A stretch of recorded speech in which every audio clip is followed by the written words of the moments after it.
बहराइच में पीएम मोदी बोले, आज के माहौल में भारत का मजबूत होना पूरी मानवता के लिए जरूरी। उत्तर प्रदेश विधानसभा चुनाव के बीच प्रधानमंत्री नरेंद्र मोदी ने बहराइच में एक चुनावी जनसभा को संबोधित किया। उन्होंने कहा कि पूरी दुनिया में इस वक्त उथल पुथल मची हुई है और ऐसे में भारत को ताकतवर और मजबूत होना चाहिए। पीएम मोदी ने कहा, भारत का ताकतवर होना न सिर्फ भारत बल्कि पूरी मानवता के लिए बहुत जरूरी होता है। उन्होंने कहा कि स्कूल में ढीले मास्टर जी बच्चों और परिजनों को पसंद आते हैं क्या? हर कोई मजबूत टीचर चाहता है। ऐसे इलाके में दरोगा भी मजबूत होना चाहिए। इतने बड़े देश और राज्य की जिम्मेदारी भी मजबूत कंधों पर ही होनी चाहिए। जब चारों तरफ उथल पुथल मची हो, चारों तरफ कल क्या होगा, परसों क्या होगा, गिनतियां चलती हो, ऐसे में भारत को ताकतवर होना चाहिए कि नहीं होना चाहिए? भारत मजबूत होना चाहिए कि नहीं होना चाहिए? आज भारत का ताकतवर होना न सिर्फ भारत के लिए, पूरी मानवता के लिए बहुत जरूरी होता है। आप देखिए,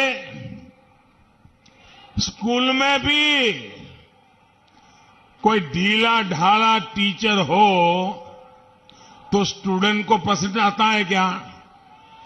जरा जोर से बताइए। ढीला ढाले मास्टर जी हो तो बच्चों को पसंद आता है क्या? बच्चों के परिवारजनों को पसंद आता है क्या? मां भी चाहते हैं ना कि टीचर मजबूत होना चाहिए। चाहते कि नहीं चाहते?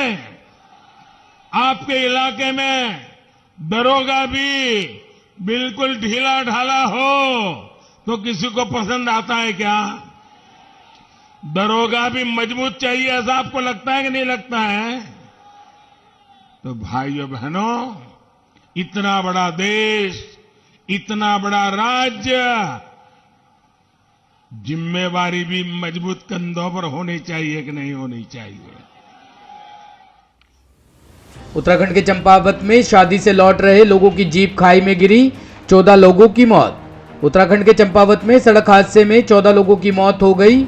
हादसा सुबह 3 से 4 बजे के बीच का बताया जा रहा है। मिली जानकारी के मुताबिक उस वक्त 16 लोग मैक्स में सवार होकर शादी समारोह से लौट रहे थे, तभी इनका वाहन खाई में गिर गया। फिलहाल एसडीआरएफ की टीम मौके पर मौजूद है और रेस्क्यू ऑपरेशन जारी है।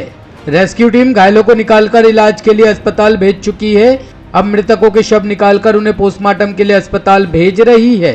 हादसे वाली जगह चंपावत मुख्यालय से दूर होने के कारण रेस्क्यू ऑपरेशन चलाने में दिक्कतों का सामना करना पड़ रहा है। योगी सरकार पर जमकर बरसे ओवैसी, कहा मेरी आवाज दबाने के लिए बरसाई गई गोलियां। एआईएमआईएम सांसद असदुद्दीन ओवैसी ने योगी सरकार पर जमकर हमला करते हुए कहा कि उनकी आवाज दबाने के लिए उन पर गोलियां बरसाई गई, पर वह बच गए। कहा कि अब वह अपनी कौम के हित में उनकी आवाज बनकर लोकसभा में लड़ते रहे हैं, जब तक जिंदा रहेंगे आगे भी लड़ते रहेंगे। ओवैसी ने कहा कि विधानसभा चुनाव में गरीबों मजलूमों की आवाज को उठाने वाले का चुनाव करे, ऐसे आदमी को अपना प्रतिनिधि बनाकर भेजे जो आपकी आवाज विधानसभा में उठाए, जिसके समक्ष अपनी समस्या आसानी से रख सके।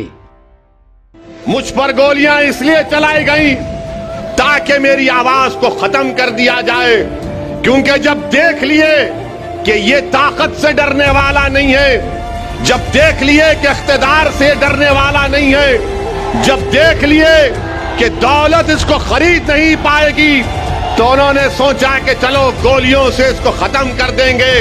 अरे तुम गोलियां जितने चलाना है चलाओ, मगर याद रखो ओवैसी इस दुनिया में उस वक्त तक रहेगा जब तक अल्लाह चाहेगा, मगर जब तक अल्लाह मुझे जिंदा रखेगा, मैं आपके दरमियान में खड़े होकर दोबारा अज़म कर रहा हूं, अहद कर रहा हूं कि जालिम गोलियां चलाएगा, कुछ भी करेगा, मगर मैं आपकी आवाज को उठाता रहूंगा, लड़ता रहूंगा।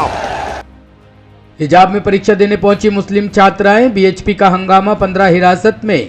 कर्नाटक से शुरू हुआ हिजाब विवाद अब गुजरात तक पहुंच गया है। सूरत के एक स्कूल में मुस्लिम छात्राओं के हिजाब पहनकर आने पर हिंदू संगठन ने विरोध दर्ज कराया है।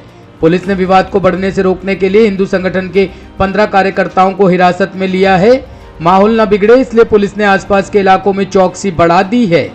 मामला सूरत के बराछा में स्थित पीपी सवानी स्कूल का है। यहाँ 4 से 5 मुस्लिम छात्राएं हिजाब पहनकर परीक्षा देने पहुंची थी। इसका वीडियो बनाकर कुछ छात्रों ने विश्व हिंदू परिषद संगठन को भेज दिया।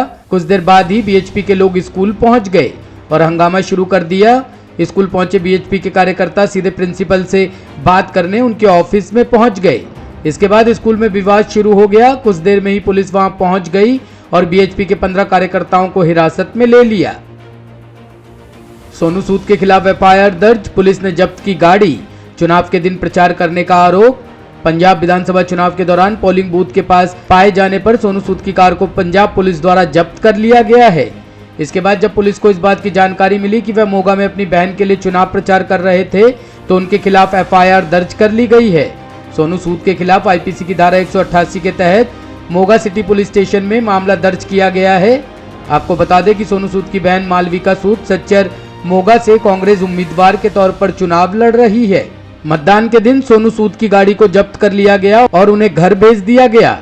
चुनाव आयोग ने एक्टर को मोगा में मतदान केंद्रों पर जाने से रोक दिया था क्योंकि उन्हें शिकायत मिली थी कि वह कथित तौर पर मतदाताओं को प्रभावित कर रहे हैं। ब्यूरो रिपोर्ट, टीम तफ्तीश न्यूज।